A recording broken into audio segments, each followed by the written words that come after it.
पुण्यात्माओं, इस काल के दूतों ने यो 9 मन सूत उलझा रखा है अज्ञान का। इस दास की ड्यूटी लादी परमात्मा ने साची कहने की। एक बार तो सबको दुख होता है पर बाद में आनंद बहुत आता है। पुण्यात्माओं, ये अन्य जितने भी ऋषि महर्षि आप देखते हो संत, ये वही बातें कहते हैं, वही ज्ञान बताते हैं जो जनता को स्वीकार्य है। जैसे आप बहुत से संतों के बारे में सुनते हो, आसाराम जी जैसे क्या कहते हैं, 7-8 मंत्र बता देते हैं, जो तुमने अच्छा लगा वो सुन लो। वो गुरु है, कमाल की बात कर दिया। जैसे कि डॉक्टर के पास कोई मरीज जाता है और उसके आगे 7-8 प्रकार के कैप्सूल डाल दे कि उठा ले जो सा तुझे पसंद हो, रोग कट जाएगा। खाक डॉक्टर है वो, डॉक्टर से ये बताएगा ये टेबलेट है, इस समय लेनी है और ये इसके परहेज है और ऐसे ऐसे, वो डॉक्टर होता है। तो इस प्रकार हमारे धर्म गुरुओं ने हमारे इस भक्ति मार्ग का बैठा दिया। अपरात्मा जैसे एक हमारे यहाँ भी एक वर्ग है, 60 साल वर्ष का था, सन 2000 की बात है। हम यात्रा पर गए थे परमात्मा के वो मगर देखने के लिए बच्चों को, क्योंकि उसमें थोड़ी संगत थी। इनको दिखाकर काशी में लहर तारा तालाब दिखाया, इनको ये दृढ़ हुए, फिर उन्होंने लाखों को दृढ़ कर दिया कि सचमुच हम देख कर आए हैं। बाकी वहां जाना सिर्फ मोक्ष नहीं, लेकिन अपना तीर्थ स्थल, अपना विश्वास दृढ़ करने के लिए हम गए थे। तो रास्ते में एक्सीडेंट हो गया किसी कारण से, जिस बस में वो बूढ़ा बैठा था उसकी टांग फ्रैक्चर होगी।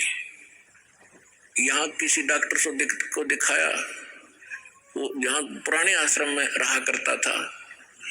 उसको क्या किया, जैसे डॉक्टर ने से कह दिया हमने भी इसकी वहां पट्टी लगाया होगा, डॉक्टर कंपाउंडर ने भेज दे। और वो बूढ़ा जाते ही नौका, क्योंकि जख्म था उसके ऊपर से जो पट्टी उतार के और उसके अंदर जो जख्म बना हुआ था उसको जरा सा भी हाथ लावे और वो नौका मर गया। तो कंपाउंडर क्या करे, उसी के ऊपर ऐसे ही थोड़ी सी लगावे, दवाई लगा और पट्टी बांधावे। रोजाना के 20 रुपये ले ले, 5-7 उसके होंगे, 2-4 5-10 डॉक्टर के होंगे उसमें से। तो 1 महीना हो गया, दर्द ज्यों का त्यों चिल्लावा बूढ़ा। तो एक ऐसे ही कोई हमारा उसमें एक सेवक रहता था, उसका मित्र एक डॉक्टर था, वो चला गया। उसने पहले भी देखा था कि बूढ़े का चोट लग गई, गांधी फ्रैक्चर हो गया था। उस दिन 1 हफ्ता 10 दिन के बाद उसने फिर पूछा क्या वृद्ध ठीक हो गया? तो उस भक्त ने बताया जी ठीक अभी हुआ नहीं है। तो उसने कहा चल मैं देखता हूँ। उसने जाकर देखा, वो पट्टी उतारी, उसमें मवाद भरा और इतना बड़ा सूज रहा वो। तो उसने कहा, इसने बैठा दिया, भाई कौन ऐसा डॉक्टर है, ये तो मवाद निकालने पार पड़ेगी। वो मोटरसाइकिल से उसके स्कूटर अपने घर पर गया, वहां से सारा ट्रीटमेंट का सामान लिया और वो पट्टी पाड़ के और उसका मवाद निकाला। बूढ़ा रोया बुरी तरह, हाय मर गया। वो कहने लगा, बाबा जी थोड़ी सी देर मर लेगा फिर ठीक हो जाएगा, ये दर्द 5 मिनट का है, फिर कति सुख हो जाना, टांग कटेगी तेरी। ऐसा जुल्म कर दिया इस नालायक ने। तो पुण्यात्मा उसने करके साफ और लगा के दवाई, पेन किलर दवाई गोली दे दी। तीसरे दिन जख्म भर गया बूढ़े का और 1 हफ्ते में कति चालन ठीक हो गया। तो ये जो नीम हकीम है जो ये कहते हैं कि समाज नाराज हो जाएगा, श्राद्धन मना कर रहे हैं, देव देवता की पूजा मना कर रहे हैं, सारे विरोधी हो जाएंगे, बेशक हो जाओ। ये तो है नीम हकीम जो केवल ने सोचा ये नाराज ना होने चाहिए, चाहे बेशक इनका नाश हो जाओ। अरदास है सर्जन, एक बार दर्द होगा लेकिन सदा का सुख हो जाएगा पूरे मानव समाज को। और इसको करके छोड़ूंगा साकर रखा, चाहे वो सांप के पास पड़ा हो। तो दूसरी बात, उसको डस नहीं रहा, लेकिन जब उसकी आंखें खुलेंगी होश में आएगा, उसका कलेजा हिल जाएगा। तो हम काल के लोक में पड़े हैं, ये डसे कब गया उसकी मर्जी, लेकिन हम उससे विवश होकर उसके आगे पड़े हैं। अब उस सर्प के इस काल से परमात्मा बचावेगा। सतनाम और सारनाम की जड़ी आपको देकर इसके विष को निष्क्रिय करेगा। जो इस दास के अतिरिक्त इस विश्व में वह जड़ी नहीं है, या उन महापुरुषों के पास थी जिनको भगवान मिले थे। उसमें उन महापुरुषों की हमने कदर नहीं करी, वो चले गए जब हम अनुयायी बन गए लाखों की संख्या में। लेकिन संत के रहते उसका आदर और उसकी प्रत्येक बात पर गहराई से सोचना चाहिए और अमल करे तो लाभ उठा लिया जाता है। तो पुण्यात्माओं, हम ऐसे गंदे लोक में रह रहे हैं। चाहे यहाँ का प्रधानमंत्री बेशक आपने कितना ही अच्छा दिखाई देता हो, लेकिन उस जीव का कोई आधार नहीं है। कबीर सब जग निर्धना, धनवंता ना कोई, धनवंता सो जानियो जिस पर राम नाम धन होवे। जो वर्तमान के अंदर सत साधना नहीं कर रहे हैं, चाहे वो कितने धनी हो, कितनी उच्च पोस्ट प्राप्त है, उन जीवों का भविष्य नरक में है। बहुत बुरा होगा उनके साथ। अब उनको ये ज्ञान होगा जो कि एक मानव को, प्रत्येक प्राणी को होना चाहिए कि जो तू गलतियां कर रहा है इसका तुझे दंड भी भोगना होगा। तो उसके बाद वो प्राणी, बुद्धिमान व्यक्ति, वो गलती किया नहीं करता। आज जो हाहाकार मची है संसार के अंदर, किसी भी भाग में जाकर देख लो या किसी और फील्ड में देख लो, एक माया कमाना उद्देश्य बना रखा प्राणी ने। चाहे झूठ बोल के, चाहे रिश्वत लेकर, चाहे हेरा फेरी करके। किस लिए? कि कोठी बनाऊंगा, अपने बच्चों को अच्छी शिक्षा दूंगा, उनके लिए कार खरीदूंगा, बैंक बैलेंस बनाऊंगा। पुण्यात्माओं, या भूल पड़गी, हम भूल गए विधान को परमात्मा के। मासा घटे न तिल बधे, विदना लिखे जो लेख, सच्चा सतगुरु मेट करवाई ऊपर मारे मेघ। जब तक हम परम संत की शरण में परमेश्वर की रजा ग्रहण नहीं करते, तब तक हम केवल अपना किया कर्म ही प्राप्त करते हैं। उसके अंदर एक नए पैसे का कोई भी परिवर्तन नहीं हो सकता। यदि कोई 2 नंबर का पैसा इकट्ठा करके धनी बनना चाहता है, पुण्यात्माओं, समय आने पर उसके लिए बहुत बुरी बनेगी। बहुत से प्रमाण हमारे पास है, और प्रत्येक व्यक्ति जब इस ज्ञान को सुनता है उसको अपने किए कर्म का आभास भी होता है। और जब उसको पता चलेगा कि सचमुच ये कर्म ठीक नहीं है तो त्याग भी देगा। जब तक उसको ये पता ही नहीं लगेगा कि मैं जो कर्म कर रहा हूँ ये सचमुच बुरा है, क्योंकि हम जिस क्षेत्र में रहते हैं वहां सभी वही क्रियाएं कर रहे होते हैं, तो हम निश्चिंत हो जाते हैं, सभी कर रहे हैं, नो प्रॉब्लम। लेकिन भाई अपराधों से लाख कर लियो, सबको प्रॉब्लम होगी। तो जैसे एक व्यक्ति जब इस ज्ञान से परिचित हुआ, ज्ञान से भी तभी परिचित हुआ जब उसका सर्वनाश हो लिया।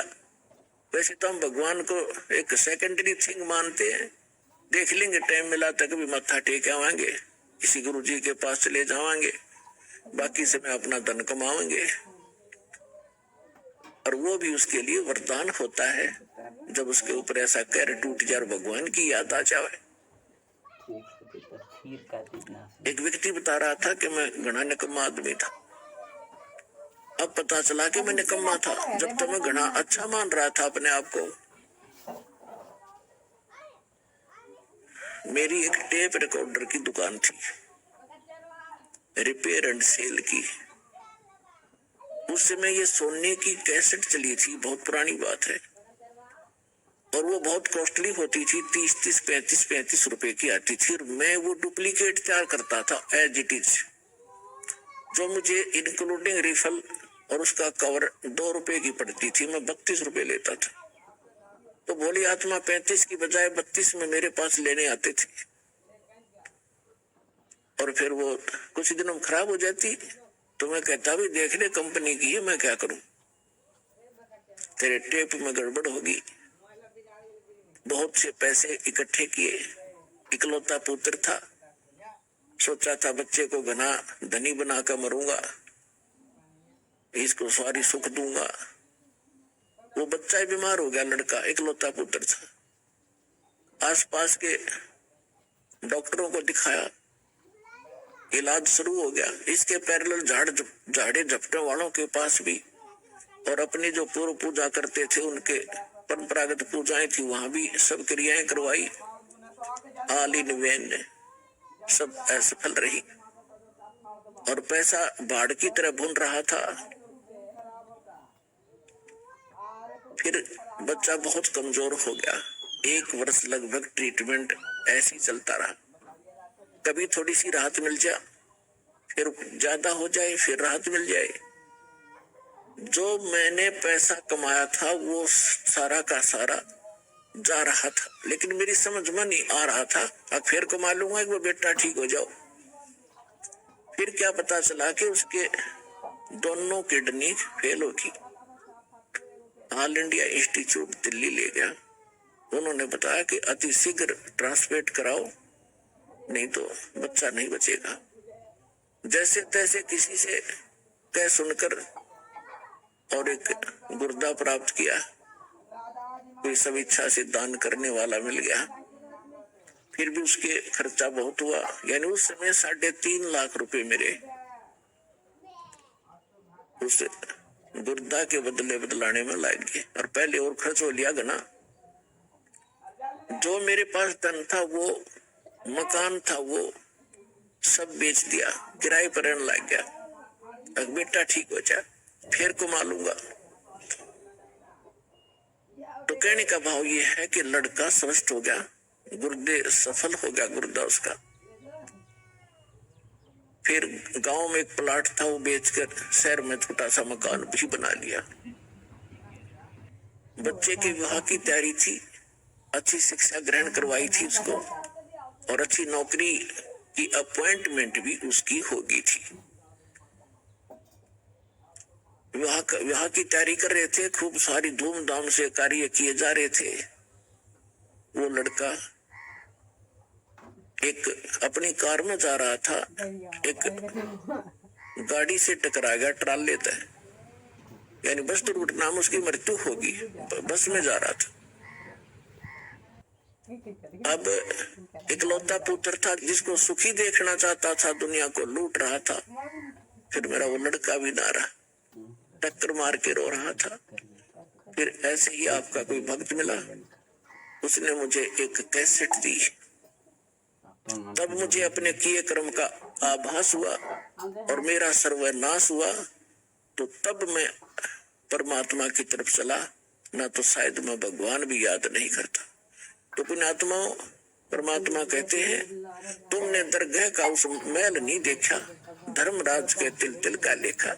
तुमने वहां देखा नहीं भगवान का, वहां कैसे अकाउंट होता है। एक पाई भी एक नए पैसे का वहां हेरा फेरी नहीं होगी। आपका किया कर्म एज ए फिल्म आपके सामने चल पड़ेगा, जहां आप ना नौकर करोगे, यस करते चलोगे तो ठीक है। जहां ये कहोगे ऐसा मैंने नहीं किया, फिल्म चला देगा धर्मराज। क्योंकि एक हमारे अंदर फीड होती है, एक उसके पास फैक्स हो जाती है डेली। तो जब आपको ये ज्ञान होगा कि ऐसा जुल्म क्यों करें, जो भोगना इतना बुरी तरह पड़ता है, तो उस समय आपको कैसा महसूस होगा भगवान बताते हैं। जैसे कर का जहर का रंग होरी हो, कहो कौन तिस खावे राम रंग होरी हो। यदि आप होली यानी होली मनाना चाहते हो, खुशी मनाना चाहते हो, तो परमात्मा के इस राम नाम की होली में आप समावेश कर लो। इसमें ये राम नाम की होली में आप अपना पार्ट कर लो, हिस्सा कर लो, यानी पूर्ण संत को गुरु बना लो। और यदि आप यहाँ भी सुखी होना चाहते हो, परमात्मा की शरण ग्रहण करो। और फिर परमात्मा के ज्ञान के आधार से भक्ति करोगे, दान धर्म करोगे, तो आपको वो समर्थ परमात्मा आपके भाग्य में ना होगा तो भी देगा।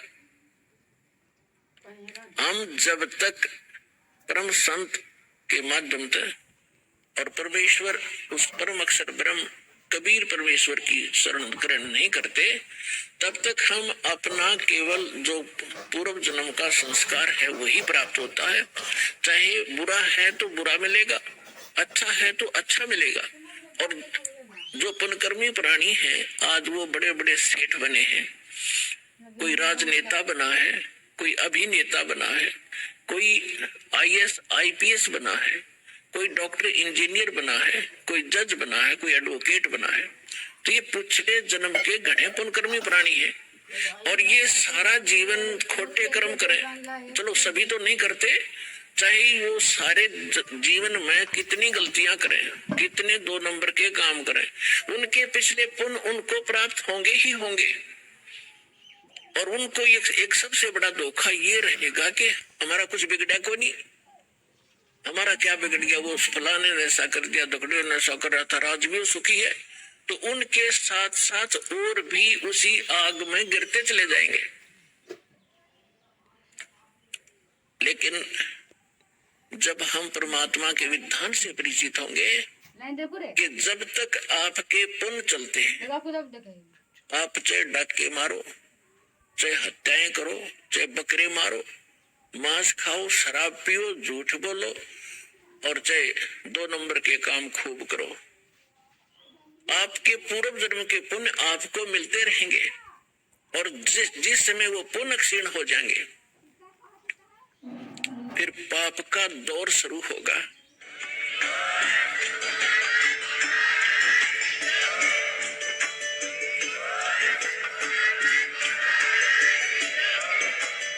आप सुन रहे थे जगत गुरु तत्वदर्शी संत रामपाल जी महाराज जी के मंगल प्रवचन। अधिक जानकारी के लिए विजिट कीजिए हमारी वेबसाइट www.jagatgururampalji.org। संत रामपाल जी महाराज जी के शुभ आशीर्वाद से पूरे विश्व भर में 500 से भी ज्यादा नाम दीक्षा केंद्र हैं, जिन पर संत रामपाल जी महाराज जी द्वारा ऑनलाइन निःशुल्क